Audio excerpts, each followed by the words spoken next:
नमस्कार साथियों आज मैं आपकी पढ़ाई से संबंधित आपको एक बहुत ही ज़रूरी बात बताने वाला हूं।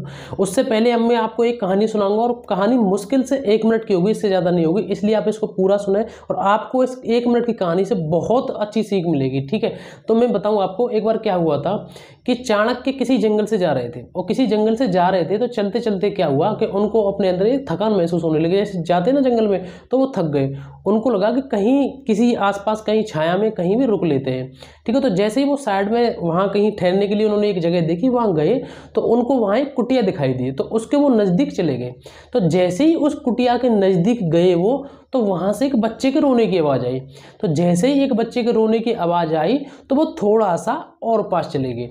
ठीक है, तो थोड़ा सा और पास चले गए तो उन्होंने क्या सुना अंदर से कि वो एक बच्चे की जो माँ है वो उस बच्चे को डांट रही है। वो बच्चे को डांट क्यों रही है कि उसने ना अपने बच्चे को दलिया दिया था। जैसे दलिया दिया था उसने वो दलिया थाली में करके दे दिया था। तो उस बच्चे ने क्या किया, बिल्कुल बीच में से उस बच्चे ने वो दलिया बिल्कुल खाने की शुरुआत की थाली में से।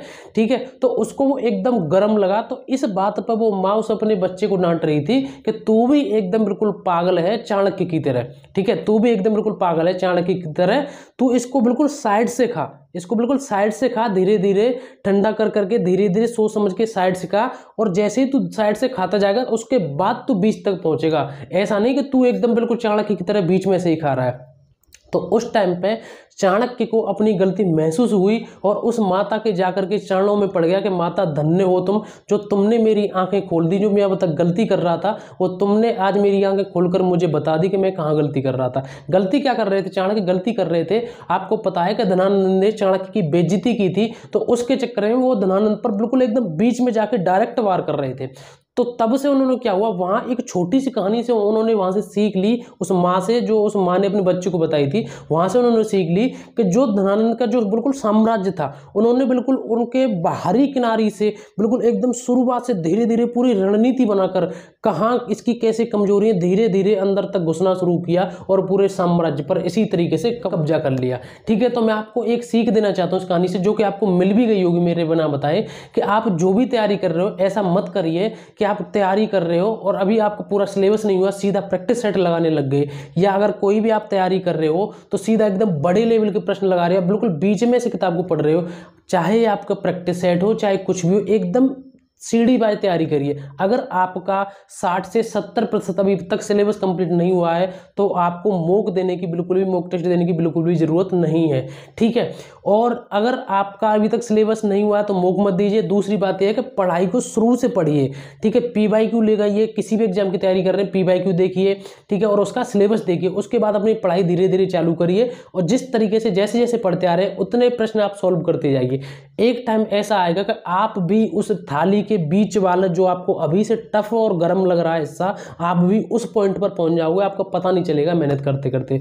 तो मेरे भाई इस तरीके से तैयारी करनी है। आपको पता है कि आज के समय में इतना अगर मतलब ज़्यादा टफ नहीं है कि आज नौकरी लेना बिल्कुल भी हम नहीं ले पाएंगे, तो इतना ज़्यादा आसान भी नहीं है कि हम जब चाहें तब ले लेंगे। आपको पता है मेहनत करनी पड़ेगी और ये बात मैं आपको कई बार बता चुका हूँ कि एक वैकेंसी से हमें लाखों लोगों से लड़ना पड़ता है। लड़ने का मतलब है यहाँ कंपटीशन करना पड़ता है।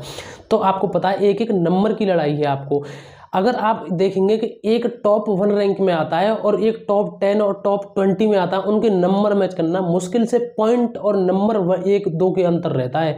ऐसा नहीं कि जो टॉप 30 पे या टॉप जो 40 पे आया है उसमें जो उसकी जो ज्ञान की जो क्षमता है वो कम है, ऐसा कुछ नहीं। जितनी एक में है उसमें भी, लेकिन बस 1-2 नंबर का इतना अंतर पड़ गया, उसने थोड़ी सी 1-2 नंबर की ज़्यादा अपनी दिमाग लगा लिया। उसने इस तरीके से रणनीति से बनाकर तैयारी की कि वो 1-2 नंबर ज़्यादा ले आया तो वो टॉप 1 रैंक पर हो गया और वो टॉप 40 और टॉप 50 पे हो गया। तो इस तरीके से आपको एक नंबर के लिए लड़ाई करनी है, गलती कहीं भी नहीं करनी है, अच्छे तरीके से तैयारी करनी है, इधर उधर भागना नहीं है, एकदम बिल्कुल सीक्वेंस वाइज तैयारी करते जाना है।